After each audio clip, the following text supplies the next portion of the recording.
La vie est là, qui vous prend par le bras, oh là là là.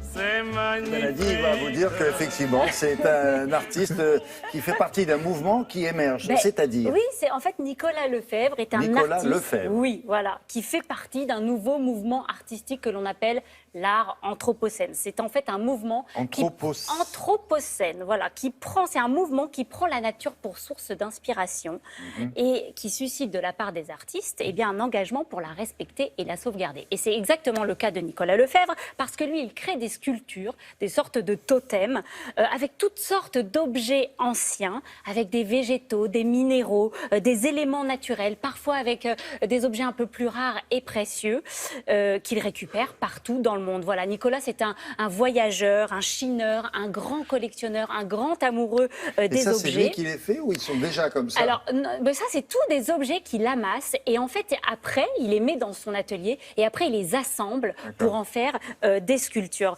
Vous allez voir, il mélange toutes les époques, toutes les civilisations, toutes les cultures, tous les continents. Vous allez voir, nous l'avons rencontré dans son atelier parisien et vous allez voir son travail. Regardez.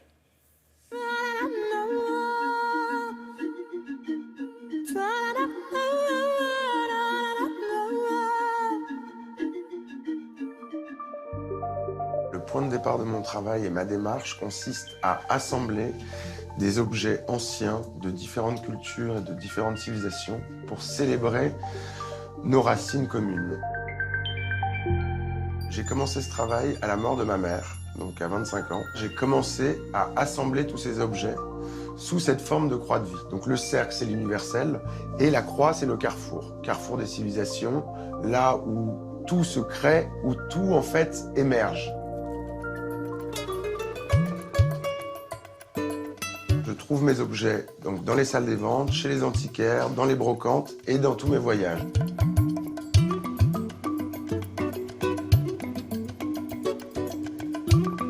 Alors là, par exemple, il y a un bout d'amphore égyptien, donc à Milan, qui est assemblé avec une cloche de vache africaine à l'envers. Et c'est rehaussé sur une omoplate de vache que j'ai trouvée sur une plage en Inde. J'ai soclé ça sur une demi-boule de pétanque 19e française et un objet pour coudre chez les Berbères, donc en Mauritanie.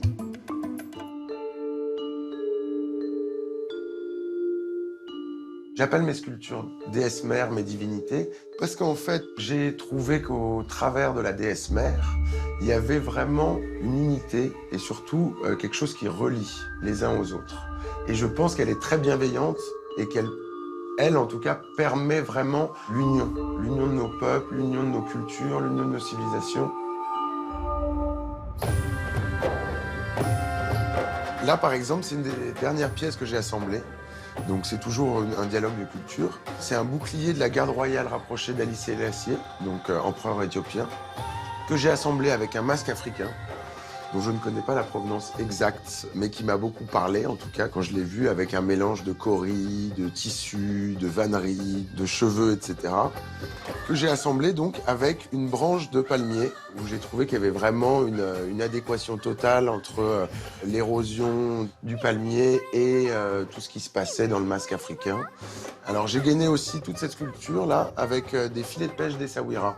Essaouira, c'était le cimetière des baleines, hein, très symbolique, et c'est un endroit que j'aime beaucoup. J'ai essayé de trouver l'harmonie entre ces objets pour qu'on ait l'impression que ça a toujours existé de cette manière-là. Dans ce carrefour des mondes, j'essaie de retrouver l'origine et l'âme de nos civilisations communes pour essayer de faire du bien et de prôner cette bienveillance et cette union qui peut que nous faire du bien à tous. Mais il expose, ce jeune homme? Alors, il sera exposé à Drouot à partir du 24 février jusqu'au 3 mars. Oui. Ensuite, il va être au Grand Palais à l'occasion d'Art Paris du 30 mars au 2 avril. Il va être ensuite au Château de Versailles. Il va être ensuite en mai et durant tout l'été sur la plage du Club 55 à Saint-Tropez. Mais il y en a énormément d'objets là. Il y en a plein, mais il y en a des milliers d'objets. Il passe sa vie à voyager et à récupérer des objets. Voilà, moi ce que j'aime, c'est qu'on est loin du sensationnel et de la provocation des artistes contemporains. Et c'est ce que j'ai aimé chez Nicolas Lefebvre. Merci beaucoup.